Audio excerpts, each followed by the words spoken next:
He's the man tasked with guarding America's most sensitive secrets. But today, his own digital junk drawer is open for the world to see. From personal photos with cigars and rum to a decade of private correspondence. FBI Director Kash Patel has just become the latest victim of an Iranian-linked hack and leak campaign. It's a chilling reminder that in the world of cyber warfare, even the hunter isn't safe from the hunted. Hello and welcome to Infofeed.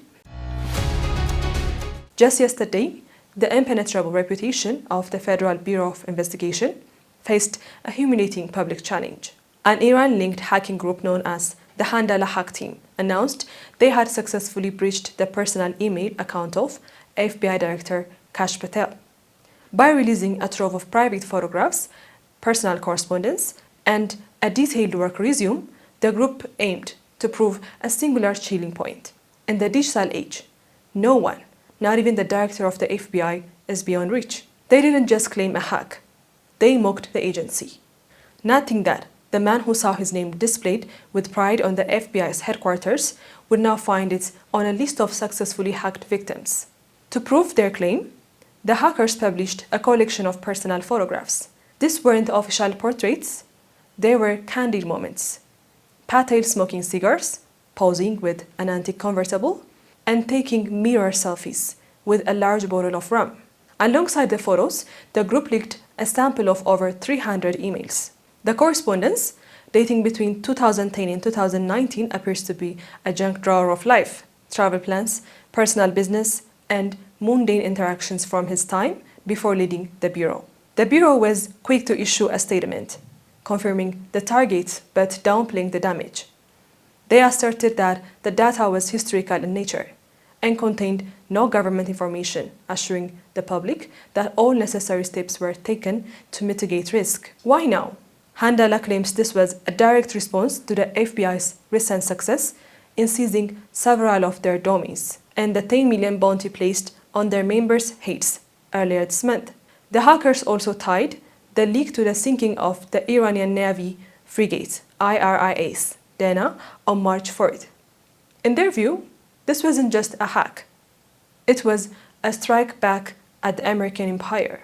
While the leaked emails are old, they provide a social engineering goldmine. Knowing a director's past associates, travel habits, and personal interests allows foreign intelligence to build a more effective profile for future influence operations. As one analyst noted, the goal of a hack and leak isn't always to find secrets. It's to make them feel vulnerable. It's an attempt to erode public confidence in the leaders tasked with national security. It's an attempt to erode public confidence in the leaders tasked with national security. This breach is part of a larger surge. Earlier this month, the same group crippled the systems of US medical giant Stryker and leaked data from Lockheed Martin employees. The digital war is no longer confined to government servers. Perhaps the most interesting was the leak of his alleged resume, which detailed his work as a liaison to the Joint Special Operations Command, or JSOC. It highlighted a career spent at the heart of the most classified missions in American history. The Trump administration's $10 million reward for Handala's capture remains in place. The hackers' response to leak the director's personal photos is a brazen act of defiance against the very mechanism of US law enforcement. Inside the FBI, the mood is reportedly tense. While the official line is no damage done, the optics of the director's private photos being used as a propaganda by a hostile state is a significant blow to morale. This incident is likely to trigger a mandatory overhaul of how high-ranking officials manage their personal digital lives. The personal junk drawer is now officially a national security liability. As of today, the leaked files remain available on various dark web mirrors.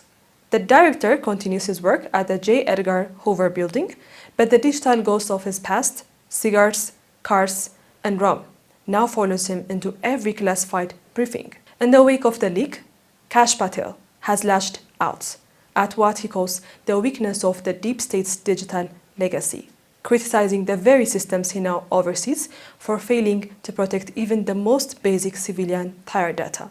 This situation has noticeably hardened his views on the American public's digital habits. He has begun suggesting that the average citizen's lack of cyber hygiene is a direct invitation to foreign aggression. For Patel, this isn't just a personal violation, it's a justification for his scorched earth approach to surveillance, viewing the privacy of the people as a secondary concern to the absolute ironclad security of the state. On the front lines of the ongoing war, this breach signals a dangerous shift from physical skirmishes to asymmetric emulation, proving that Iran can strike at the morale of the US leadership without firing a single shot. This means the conflict is no longer confined to the Strait of Hormuz or the outskirts of Tehran. The battlefield has moved into the pockets and the personal histories of the decision makers. As long as the digital ghosts of Western leaders are up for grabs, the psychological warfare will continue to undermine any military advantage the US holds in the physical world. The breach of Kash Patel's personal world is a reminder that in 2026, the border between the private individual and the public official has evaporated. While the FBI maintains that no government information was lost, the loss of privacy for the nation's top cop is a story in itself.